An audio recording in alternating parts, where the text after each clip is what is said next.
In the central part of Iran, if the food has no meat, it's like someone has no father and mother. I think I'm gonna like the central part.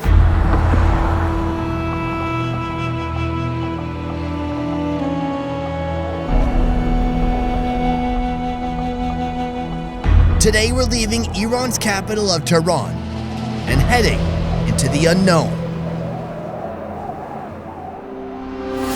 Persian cuisine has its own unique culinary identity. But each region of Iran is also serving up one-of-a-kind local favorites that you can only find there. Today we're heading south, diving deep into ancient Persian tradition. I've never had any cooking with pomegranate paste. Discovering foods and spices that do much more than fill your belly. I have a friend who's losing his hair. What do you recommend for that? And sinking our fingers into Iran's most irresistible cuisine. Can I use my left hand too? Yes, of course, why not? Good morning from Iran. Today is a very special day as we are leaving the mega city of Tehran and heading to a city called Kashan. Let's see what awaits us there. It's this way. And I'm gonna walk the whole way. Okay, let's get in the car and go. Right now we're headed south toward Kashan, a city of 300,000 squished between deserts and mountains. But first we're stopping off in the small village of BARZOK. This village is famous for its rose water production and the preservation of traditional homes with meter-thick walls made of straw and clay, keeping the inside cool. Another way to stave off the heat, fresh juice. Hi there. Yeah, How are you so good at getting up in the tree? I didn't see any ladder used. because I'm a rock climber and do that. Do you want to go climb it out? No, I just, I'll give you moral support. This is Targol. She's on a mission to preserve traditional culture in her village, including handicrafts and the meal she's making for us today. What are we doing with the berries? We make jam and sweet drinks and sometimes making lavashak. I know that one. Oh my gosh, that's tremendous. Very delicious. Do you think maybe I could sneak another one? These blackberry trees are tenacious, surviving semi-arid heat, unpredictable rainfall, and still bearing tremendously sweet fruit. I want to try one of these kingberries just raw. Raw. You know, it's not cooked yet. Oh, that is so sour. How do you turn that into juice? We put some sugar on it and boil it for 1 or 2 hours. And then it becomes this. Yeah. To your health. To your health. Oh yeah, that must have a lot of sugar to tame the sourness of that berry. 1 kilo Kingberry, 1 kilo sugar. Yeah. What is the main industry here? It's famous for rose water. It's a special kind of rose. Yeah, it has many uses. It's for baking and cooking, relaxing for stomach, for heart. Women use this for hair and face. What about growing hair? No, just for shining. Do you have anything for growing hair? I'm losing mine, plus I burnt half of it off. Anyway, say you can use garlic. Yeah, but then it's like I've got great hair, but no girl wants to come around me, you know? Food in Iran is not fast food. Meal prep is a serious commitment, sometimes taking hours, and today, Targol is displaying the area's traditional favorites, and all of them require lamb meat. So here we have basically a whole half of a lamb. And so what part did you ask for? I asked him for a special food and they know that what we need. Wow. When I was in Tehran, I had a good amount of vegetarian dishes like ash. Yeah. But here, your full menu, everything has meat. Yes, in the central part of Iran especially, we say if the food has no meat, it's like someone has no father and mother. I think I'm gonna like the central part. Yeah. I really like if meat. you like meat, yeah. Absolutely. With ingredients in hand, Targol is ready to begin, starting with her first dish known locally as GUSHT-O-LUBIA POLO SHEVID. GUSHT-O-LUBIA POLO SHEVID. Polo Shevid. Shevid. Yeah. GUSHT-O-LUBIA POLO SHEVID. Yeah. Got it. So right now we're in your kitchen. Yeah. It's like a very traditional kitchen for Iran, right? Yeah. Now I should put some meat. Yeah, sorry, I don't want to burn your food. Let's do it. Anytime there's lamb involved, she sautés it with onion to remove any gaminess. She adds a little turmeric and a lot of cinnamon.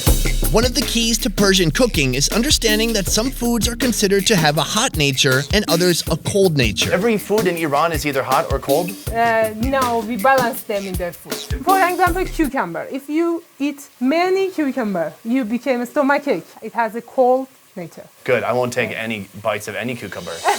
The food you should eat is also dictated by whether or not your own nature is hot or cold. What is your nature, hot or cold? I'm the balanced one, not hot, not cold. The doctor said me, you can eat everything. Do I seem like a balanced person? I don't know. I don't think so. In the nature, maybe. I'll find out which I am later. When the meat turns golden brown, she adds white beans and water, braising it for 4 hours until it becomes tender. In many parts of Iran, the distinction between food, spices, and medicine is not so clear, as I'm about to find out. We're in a factory. Yeah. What kind of factory is this? Actually, it's a distillation factory which is used in every season for a special herb. This is Farid. He's here to walk me through the ancient science of Persian medicinal extraction. So we have 3 vessels that he's going to be working on today. 4. 4. Do you have arthritis? This place has what you need. Diabetes? Sure, that too. Can't get aroused like you used to in your 20s? They can solve it. This is Zenyan, a local herb. What is this one good for? Zenyan is good for digestive system and good for sex also. All right. If you use it as a drink or maybe in your food, it can have some effects on you. That's because they heat you up. It heats you up. And good for digestive system. No, I got that part. I could just take some Pepto-Bismol for that. But I mean, to wake up the reproductive system, that's a pretty rare quality. That's nice. Can I get a bunch of that to take home with me? Yeah, of course. All right, sounds good. Extractions of all kinds are produced here. They can be taken straight or mixed with food, as you often see with rose water. Aside from what we're making over there, there's some really unique flavors. Here, cumin water. Huh? If you are so fat, you can use this. If you're so fat? Muscular. All right, great. Cheers. Cumin water. Cheers. Okay. It tastes like we extracted the flavor from some tacos. Yeah. Have you ever had a taco? Yeah. Do you like tacos? Yes. We'll get along. What else can we try? Chicory. It whitens your skin. Great. So if you're tan, you can use this. You feel white? Whiter than before. A little bit. It just has a little bit of woody taste, but none of these are intense at all. They're all just a hint of flavor. Finally, the cinnamon. Oh, that smells great. That's very nice. It's a bit sweet even. Yeah. Sweet and cinnamony. Cinnamony. Cinnamony.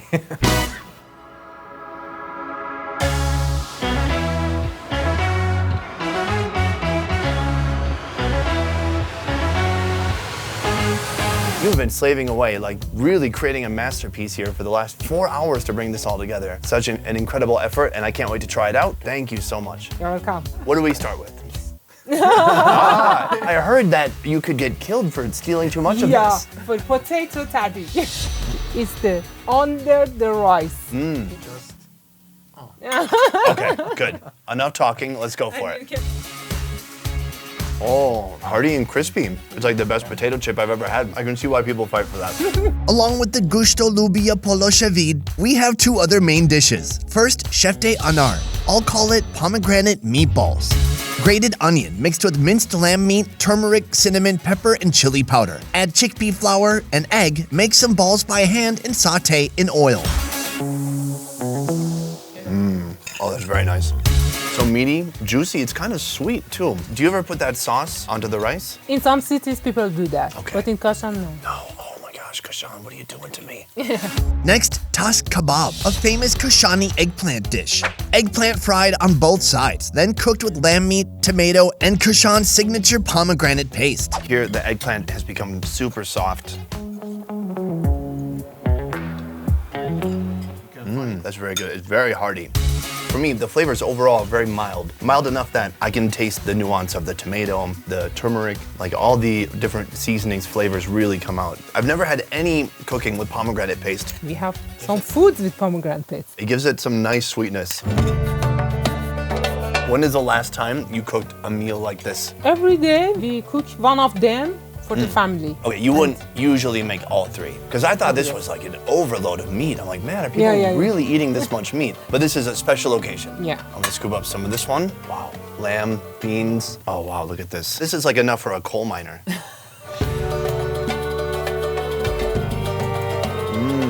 Slow cooked lamb, so soft. And the secret to a delicious GUSHT-O-LUBIA is the use of bone and a long time cooking. It sounds like sometimes you cook it, it takes even longer. Yeah. Or grandmoms put it on the warmer from early in the morning till noon. Well, for me, it's a lot of ingredients I wouldn't normally see. Using a lot more cinnamon with the meat, something sweet like pomegranate paste. It's very different, but absolutely delicious.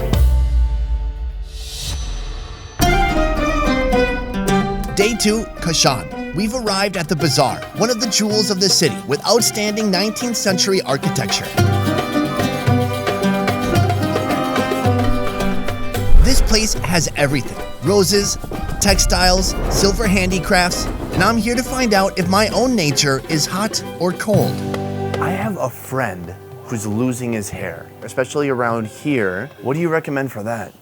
This is a spice shop. Dried plants you've never heard of, herbs, blends, spices. This is the intersection between medicine and seasoning. People can buy spices for cooking, but also look for remedies to improve their hair. I mean health. Their health. It's a soap. This is good for hair roots. Who's this guy? One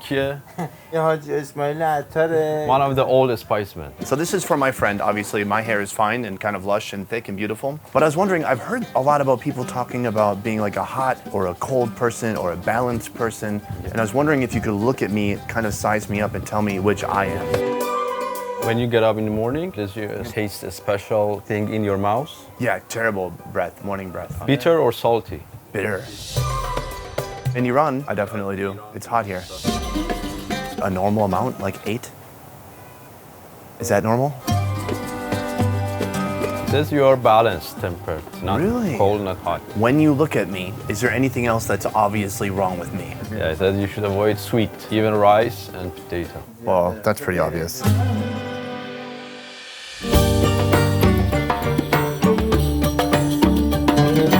According to Targol, since I'm balanced in nature, I can eat everything. Got it. Including our final Kashani delicacy. Can you tell me more about where we are right now? Yeah, we are in one of the old houses in Kashan, FALAHATI house. This is one of the old historical houses of Kashan. Once owned by a merchant over 100 years ago, it used to house an entire extended family in over 20 different rooms. And now it's a hotel. It was Mr. Falahati's house, merchants of carpets and textile. He was selling a lot of carpet. Yes. A lot of carpet. Yeah. Today we're going to be served up Kashan's best, stewed lamb and porridge, known locally as Kachi. Kachi, porridge and meat, that's all. It looks amazing. First, the porridge. Kachi can be cooked in other cities in different way, but in Kashan we make this with split wheat. Split wheat, broken wheat, or what some call couscous. It is highly nutritious, and when it's cooked, it has a hearty, warm taste and a vibrant yellow hue. Now, the meat. Lamb that's been stewed for 2 hours with carrots, green bell peppers, onion, salt, pepper, garlic, and celery.